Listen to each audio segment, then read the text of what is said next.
So this channel also go. Miss Barbie Forteza, abay may tahasang pag-amin patungkol sa aktres at sa makakasama nito. But before that, if you haven't subscribed yet to my YouTube channel, please don't forget to like, share, and subscribe at hit mo na rin ang notification bell for more showbiz updates. Bago tayo of course magpatuloy sa ating updates for today's video, nais ko pong pasalamatan kayo for always watching and trusting this channel. Thank you so much sa inyong laging panonood at palagi ang pagsubaybay sa mga updates po natin. Maraming salamat po. At ngayong araw, let's talk about Miss Barbie Forteza kasi matapos na si Miss Barbie po at si Miss Sharon Cuneta ay dinisclose na magkakaroon nga sila ng collab project with Miss Khalil, no, na ilabas na rin pala si Mr. Khalil pala talaga ang gaganap at makakasama nitong si Miss Barbie Forteza sa nasabing serye. So, sa mundo kasi ng showbiz, maraming artista ang may kanya-kanyang pinaguhugutan ng inspirasyon. So, ngunit hindi lahat ay may pagkakataong makatrabaho ang mismong taong naging dahilan kung bakit sila pumasok sa industriya. Ito ang kwentong unti-unting nabubuo sa pagitan ni Sharon Cuneta at Barbie Forteza. Isang kwentong puno ng paghanga, pangarap at tila kapalaran. Ayon po sa isang ulat, inamin mismo ni Barbie na may isang artista na malaki ang naging impluwensya sa kanyang pagpasok sa showbiz. At ito ay walang iba kundi si Sharon Cuneta. Sa isang panayam, direkta niyang sinabi ang linyang siya ang dahilan kung bakit ako artista. So, parang may inamin siya dito na kaya siya nag-artista through the influence of Miss Sharon Cuneta. Sa simpleng payag na ito ay nabuksan ang mas malalim na usapin. Ano nga bang naging epekto ng idol inspiration sa karir ng isang artista? At gaano kalaki ang impluwensya ni Sharon Cuneta sa bagong henerasyon tulad ni Barbie? Ang kapangyarihan ng inspirasyon mula sa fan hanggang artista, bago pa man naging kapuso primetime princess si Barbie Forteza sa isang batang nangarap, no, isang fan na tumitingala sa mga iniidolo niya sa telebisyon, at isa sa pinakamalaki niyang inspirasyon ay si Sharon Cuneta.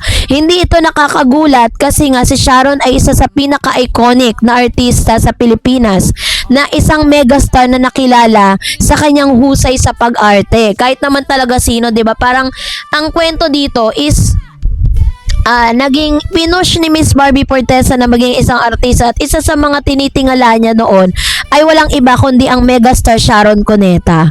So, si Sharon kasi meron siyang husay sa pag-arte, mas malalim yung emosyon niya sa pelikula, at matindi yung kanyang connection sa masa. Para sa isang batang tulad ni Barbie noon, si Sharon ay hindi lamang artista, siya isang simbolo ng pangarap.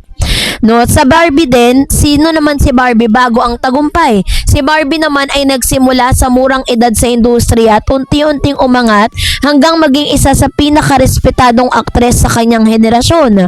Nakilala siya sa kanyang versatility at kakayahang magdala ng mabibigat na roles sa telebisyon at pelikula. Ngunit ang tanong, kung wala si Sharon Cuneta bilang inspirasyon, magiging Barbie Forteza siya ba siya ngayon? Which is true, diba? Yun ang katanungan natin. Kung hindi niya nakita at hindi niya inay itong si Sharon Cuneta, artista kaya si Barbie? So, sa isang buhay, pamantayan, si Sharon Cuneta hindi lamang basta artista, isa rin siyang institusyon sa showbiz.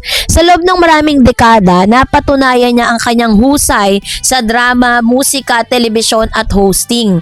At higit sa lahat sa pagiging relatable sa masa. Ito ang klase ng artista na hindi lang pinapanood, iniidolo at ginagaya.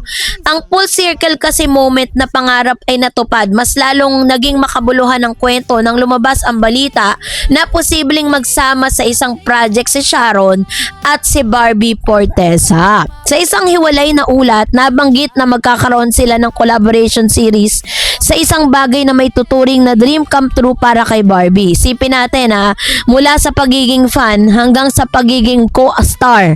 Ito ang tinatawag na full circle moment. Parang sinasabi niya na dream come true, no? Isa sa mga pangarap at pinapangarap ni Barbie ang natupad dahil po sa katauhan ni Miss Sharon, no?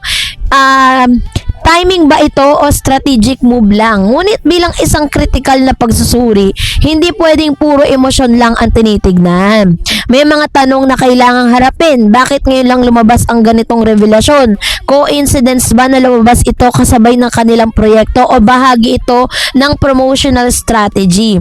Sa showbiz, hindi bago ang paggamit ng emotional narrative upang palakasin ang interest ng publiko. Which is true, 'di ba? Di naman natin pwedeng sabihin na dahil emotional lang si Barbie or emotional lang si Sharon, 'di ba? Para talagang makapagpalabas sila ng magandang material. Kapag sinabi mong siya ang dahilan kung bakit ako artista, which means automatic na nakaka-touch, nakaka-relate ang fans, tumataas ang anticipation ng project. Totoo ba o pinapalakas lang ang hype? Hindi natin sinasabing hindi totoo ang sinasabi ni Barbie. Sa katunayan, maraming ebidensya na matagal na niyang hinahangaan si Sharon, even sa mga lumang post niya, 'di ba? Ngunit bilang observer, mahalagang kilalalin na ang ganitong kwento ay may dual purpose. Una, personal, totoong inspirasyon at professional marketing impact. At dito naging interesante ang usapin. So, sa pag-amin ni Sharon ang kanyang inspirasyon, mas lalong tumaas ang kredibilidad ni Barbie bilang isang artista. Bakit? Dahil pinapakita nito na may mas malalim siyang pinaghuhugutan. Hindi siya basta sumikat lang, may respeto lang siya sa legacy ng industriya at sa mata ng publiko, ito ay isang malaking plus factor. Critical, may sarili ba siyang identity? Ngunit may isang mahalagang tanong, hanggang saan ang pagiging inspirasyon at kailan ito nagiging anino? Si Barbie kasi ay kilala sa kanyang mga sariling talents, ngunit kapag masyadong inuugnay ang kanyang journey kay Sharon, mas may panganib. Mababawasan ang uniqueness niya, makompare siya palagi, mabuhay siya sa expectation ng fans.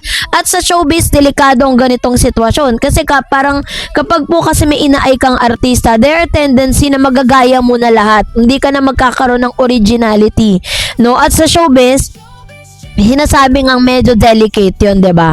So, sa kanyang henerasyon, Sharon Cuneta, classic acting style, emotional at dramatic, pangmasa na appeal. While Miss Barbie is a modern acting, versatile drama plus experimental role at mas global ang dating.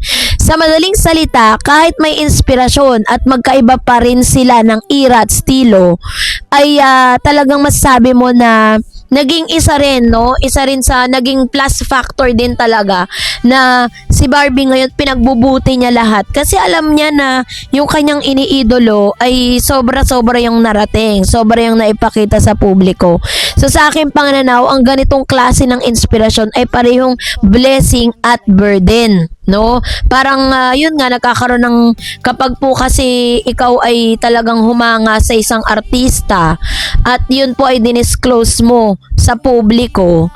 So yun yung magiging narrative dun ginagaya niya yan, ganyan. So yun yung magiging inspirasyon ba to o magiging pressure lang, 'di ba? Kasi sa blessing magiging gabay niya si Miss Sharon sa kanyang career. Magkakaroon siya ng standard na sinusunod at meron din siyang motivation para mas gumaling. Ngayon naman sa pagiging burden naman, laging nagkakaroon ng comparison, mas mataas yung expectation at mahirap lampasan ang legacy. Kaya sa ngayon, kahit po sabihin natin ina-idolize niya si Sharon Cuneta, is kailangan gumawa pa rin ng sariling history si Miss Barbie Forteza sa kanyang career. So yun po yung pinapoint out ng balitang ito. So yun yung kanyang mga pag-amin, yun pala yung kanyang inspirasyon. So kayo po, anong yung saloobin patungkol dito? Mag-comment kayo sa comment section. And that's it for today. For more videos and updates, please don't forget to like and subscribe. And please don't forget to follow my Facebook page, Dareds TV and Dareds Channel. God bless everyone!